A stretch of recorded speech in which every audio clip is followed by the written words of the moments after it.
Welcome to C-Suite Blueprint Radio, conversations with communications strategy consultant and author Ed Barks and his guests.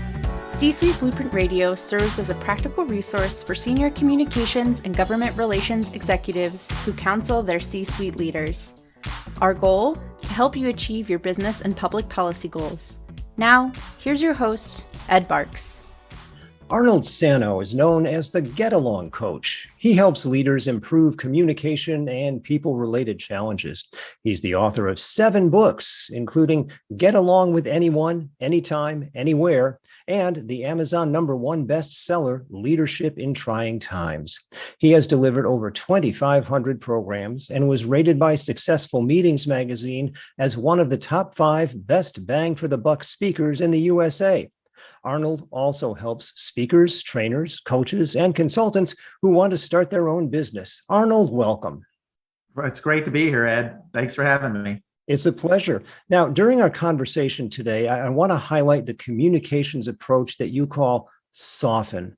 Now, we'll dig into the specifics of each element later, but for now, just tell us a broad overview of what soften stands for and what it means. Well, when we talk about soften, there's an old saying, it's how you say it, not just what you say. And a big part of how people come across is their body language, their tone, and the words they use.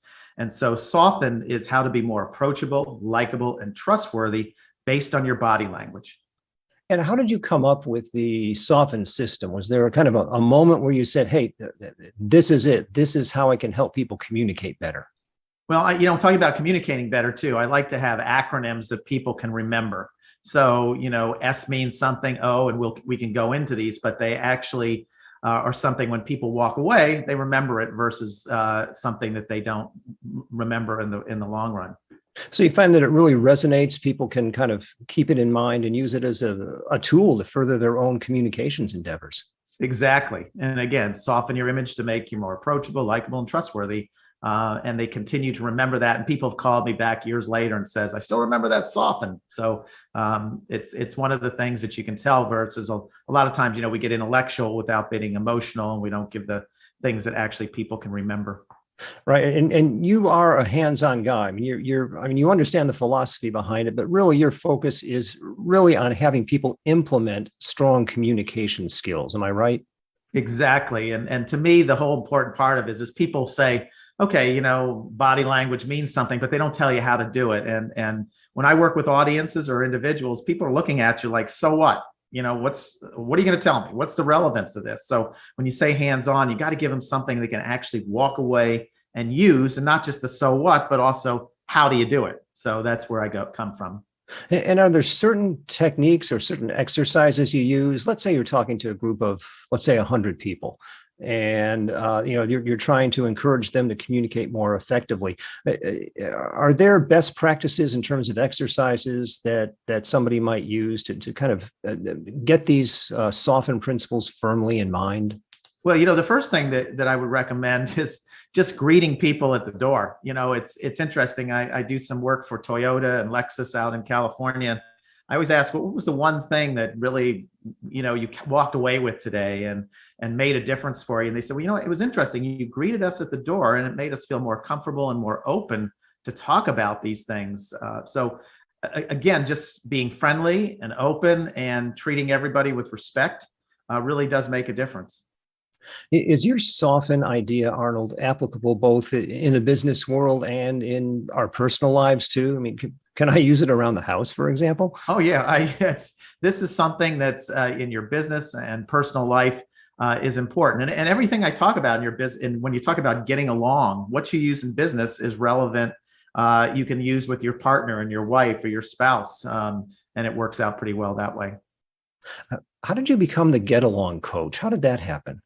Well, I've been doing this for like 30 years, and I have a background in organizational development and counseling psychology, as well as a MBA in marketing. So it's all a mishmash of things. But I started doing this I don't say a million years ago, but I was with the Marine Corps, and I used to be the marketing director of all their special services. And I'd go around the world, and I got into the psychology of how, because basically from a degree standpoint, go around and how to build rapport and relationships and connect with others on the base.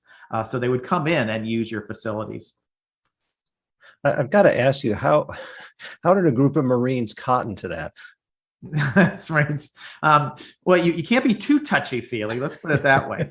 I think I know where you're coming from on that, but it's how you approach it. And I think all of them, it's interesting because I was working with a group of Marines one time doing a seminar, and they were not sort of, oh, do I want to sit here or not? And I said, you know what, this is going to help you with your family life. This is going to help you stay married. This is going to, and all of a sudden they turned into a whole other group. So you're telling them about the personal life, and that's going to help them in their regular life too. So regular business, regular like seminar that they have to take. So. Arnold, I think you and I are both pretty down to earth guys. So what you're talking about here, this is not pie in the sky. This is not, woo woo, feel good stuff. This is things that are actually applicable in professional and personal lives. Is that right? Exactly. And you got to be authentic too. This is, you can't fake some of this stuff. Who was the one who said you can fake sincerity, which you really can't. But you've got to be authentic. You've got to be genuine. And again, just follow these, but it takes practice but remembering it and working on it. And what's that old saying? You do something 21 days in a row. Although I heard recently somebody said you have to do something 66 days in a row. So I don't know what the true facts of those are yet, but actually following and working on these on a regular basis. And I'll show you what I'll do with my clients sometimes to make sure they do these things.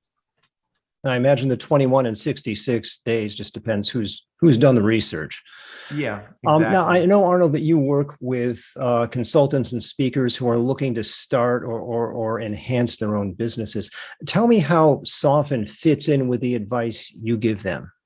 Well, there's an old saying, people deal with people they like and they trust. And everything being equal, people deal with the people they like, and everything being unequal, they still deal with people they like and they trust. And if you ever saw that show Dancing with the Stars, and this is not where I always get all my information, but there was a guy, Nigel Lythgood, on though, who said it's not just the best dancers who win, it's the ones they like the most.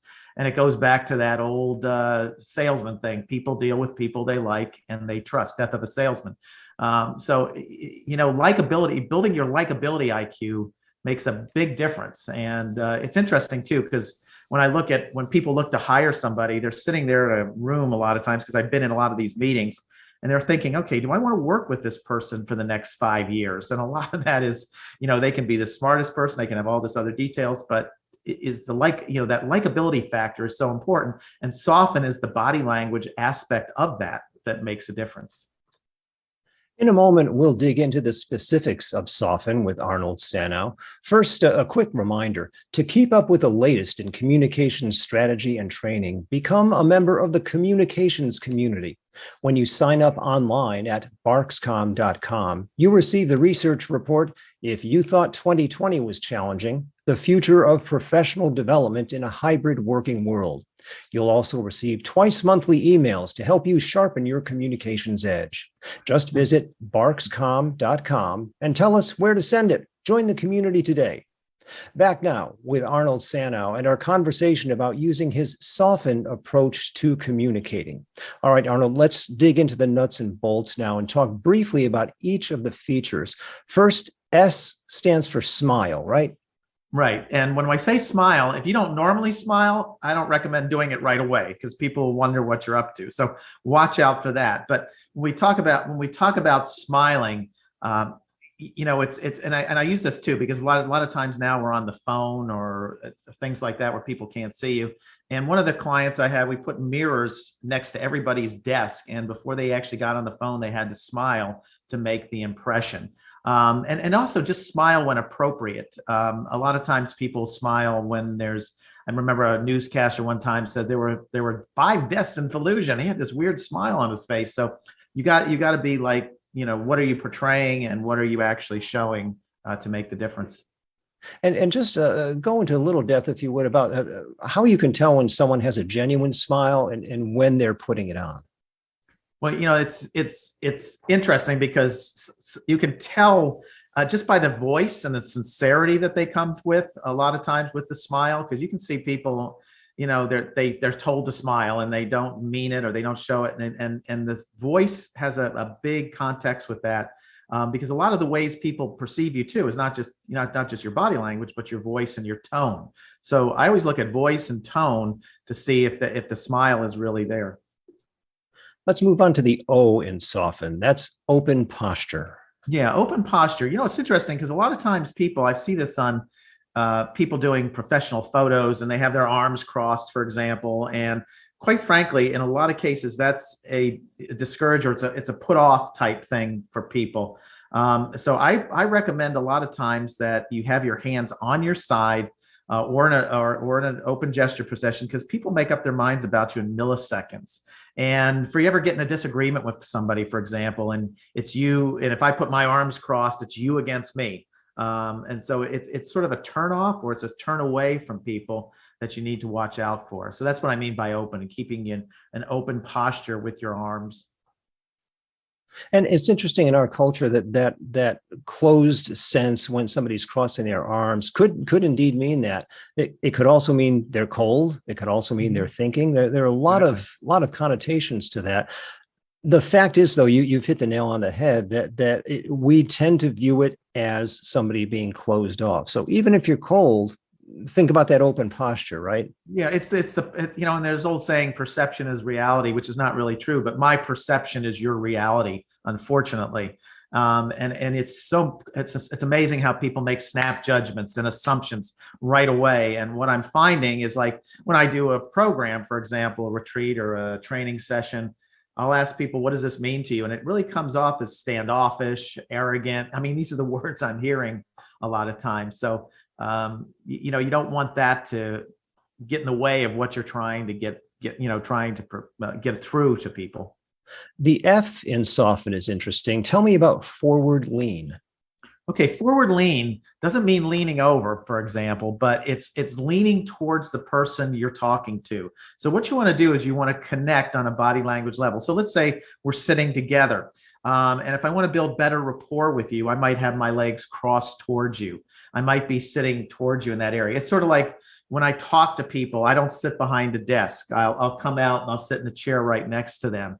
And I'll lean forward when I'm talking to them at that point. So that's what I mean. And then when I say forward lean, and I call it forward lean or focus, and focus is paying attention to the person that you're talking to. I don't know if you ever go to some places and everybody's looking around but at you. And if you want to really give, people ask, what is respect? And respect is giving that person your full attention. And obviously, when you're doing this on Zoom, you want to keep your eyes on the camera. All these things play into the thing. And you may want to lean forward to make a point, even when you're on Zoom, to make that work for you. And kind of a related facet, T is territory. Yeah, territory means getting into somebody's space. And in American culture, we're not talking about the 6 feet during COVID, but in American culture before that, the ideal distance to be away for somebody was about 14 inches to 4 feet. And what happens is, a lot of times, I don't know about if you ever run into this, but there's sometimes that people get right in your face. So they get really close to you. And, at that point, I'm not paying attention to anything about what they're saying. I just want to get out there, especially somebody tall gets near you. It's very intimidating. So territory means giving space to that person. And that does vary. By the way, all these vary by culture. I just want to explain that. But right now, I'm just talking about American culture. The E is a biggie. It stands for eye contact.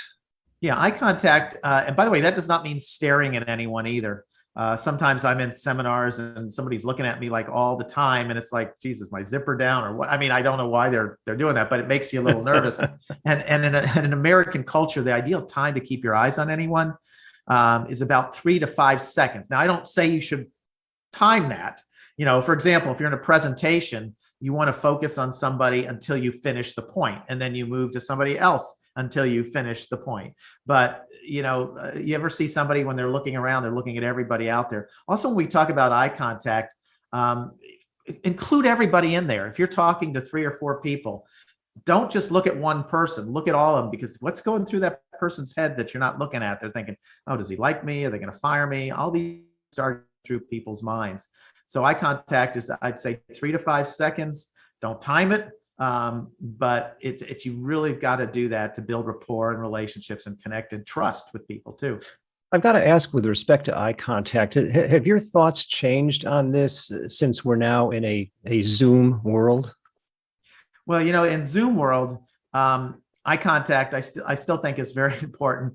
And people say, look at the camera. I actually use something else called Plexicam, Plexicam, which is where you can have eye contact, and I can actually look at the person on the screen, and they actually think I'm looking at them instead of looking at a camera.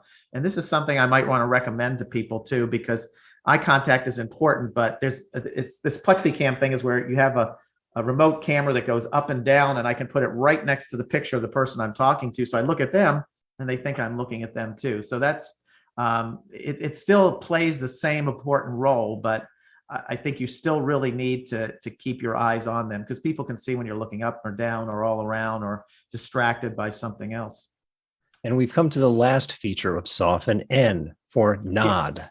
Yeah, nod. And by the way, that doesn't mean nodding off. A lot of times people, when they're talking to you, they're yawning and yawning is a physiological reaction too. People they're not necessarily tired, but it's a physiological, they could just be, they just do it for some reason or another. So, but nodding to show you're paying attention is very important. And if you're on the phone, by the way, and you don't have any kind of body language or there, you got to watch out, because only your tone goes through. So you got to watch out. Like I was talking to somebody the other day and they went, which literally means, look, I got better things to do than talk with you. So you got to be very careful on that stuff. So the so soften, the reasons on giving you the soften today is that you're more approachable, and people will listen to you. So for example, if somebody's not smiling, I'm thinking, geez, why is that guy not smiling? So I'm not paying attention. And also, have you ever been into a meeting where somebody, says, they said, do you have any questions? But they look grumpy and they don't have eye contact. They're silent, and nobody would dare ask. So it makes you more approachable, likable, trustworthy. And those are some of the things that go with the soften from an American culture standpoint. Arnold, thanks so much for the grand tour of Soften. And how can people get in touch with you if they want to learn more or learn more about your business? Yeah, the best way to get in touch with me is go to arnoldsanow.com, just my name.com, or speaker@arnoldsanow.com. And they can email me if they have a question or a concern. I'm always happy to answer, take a few minutes and answer those. And thanks to Arnold Sanow, the Get Along Coach, for sharing his softened communication strategy with us here on C-Suite Blueprint Radio. This is Ed Barks. Until next time. Thank you for listening to C-Suite Blueprint Radio with Ed Barks. Check out the show notes on the C-Suite Blueprint blog.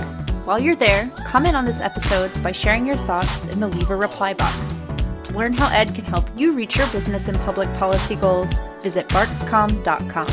That's BARKSCOMM.com. Tune in again soon here on C-Suite Blueprint Radio.